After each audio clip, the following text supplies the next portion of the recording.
What you are seeing on the motorcycle right now, they are not animals, they are human beings. You can't count how many motorcycles carrying them. These human beings did not die because of virus. They did not die because of hunger. They did not die because of diseases. Someone came and killed them. Someone invaded their city, their community, and killed them. The government has a responsibility to protect the lives and property of every citizen.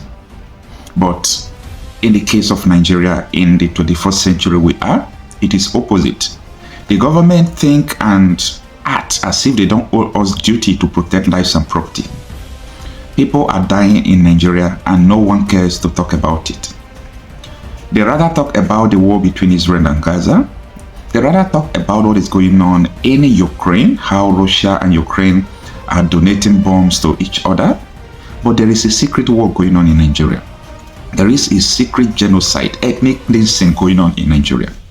And if I am going to be right with what I'm saying, I'm going to tell you frankly that this war is targeted on Christians. Let me just give you a quick statistic from 23rd, 24th of December till today being the 6th of January. I could tell you that Nigerians has lost over 1,000 human beings. Over 1,000 human beings. Tell me, what kind of war will be greater than this? And you could see that the government are not interested. They are not interested. All levels of government. The security agencies are not interested. But they speak on how to combat all these things, but they never take action to follow their words. What are we going to do? Now, you see, these Fulani herdsmen, jihadis, Boko Haram, they are targeting Christians in the north. The other day, the president of Hungary tweeted that the death of Christians or the killing of Christians in Nigeria will not be allowed anymore. But she shows concern, but her tweet wouldn't do anything. Now let's start from our country. We have one organization called Christian Association of Nigeria, CAN. This thing is going on before our eyes, and this association happens to do nothing. It has not done anything, no protest, no raising of alarm.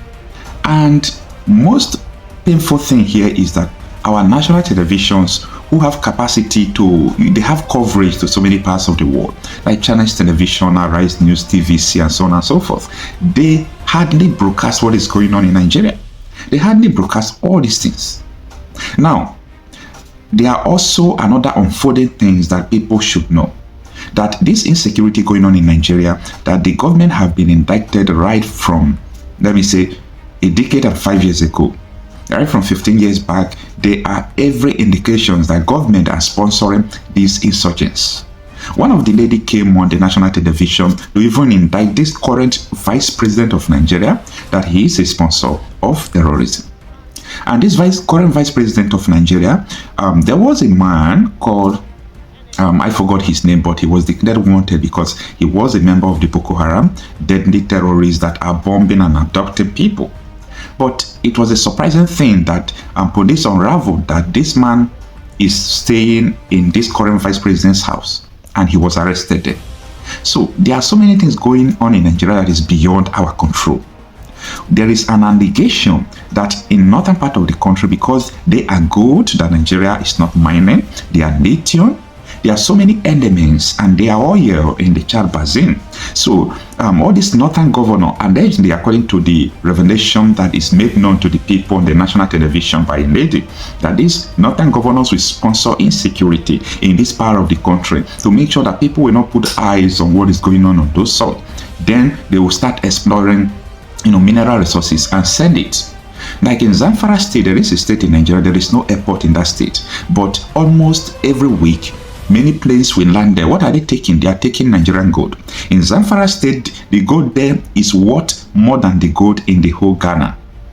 But Nigeria don't have gold reserve. But when you get to Dubai, there is a shop that is sell Nigeria gold. This is the height of insecurity in Nigeria, and there is no one talking about it. On daily basis, people are dying. I want people to help me to share this video. I want you to subscribe to this channel so that you will be knowing what is really going on in our country.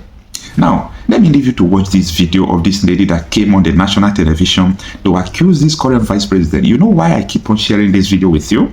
Because this video is a testimony of everything we have been saying, that governments are complicit to what is going on in our country.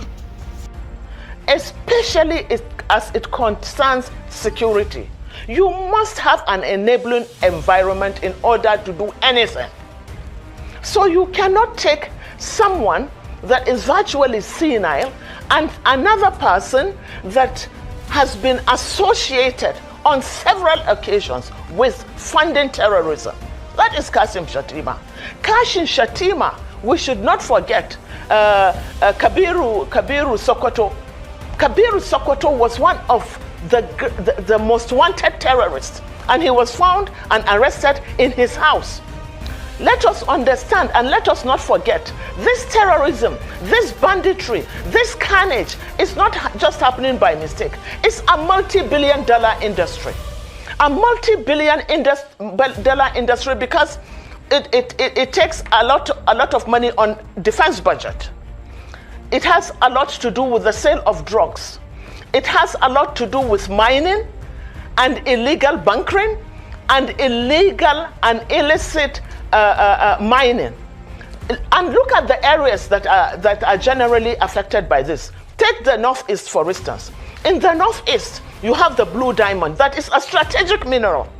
You have oil at the Chad Basin that is being explored right now, but illegally. You have Zamfara. If you go to Zamfara, Zamfara has more gold than Ghana. Zamfara's gold is being traded in Dubai and other parts of the country. There is a market called Nigerian gold in Dubai. Go and check. So who is doing this mining? Most times they are the governors, the people in power. They are the ones doing it in connivance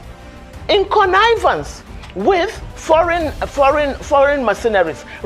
Can you remember? Have we forgotten when they said there is a no-fly zone in Zamfara? Why should there be a no-fly zone? There isn't even an airport in Zamfara, but aircrafts land and they take off from Zamfara. And let me tell you something else.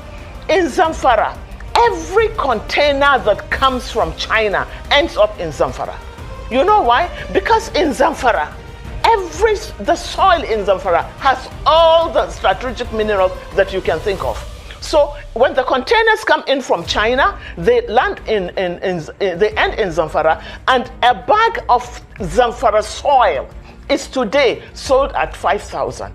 So they need to displace the people to allow them to continue with their mining. I mean, it's multifaceted.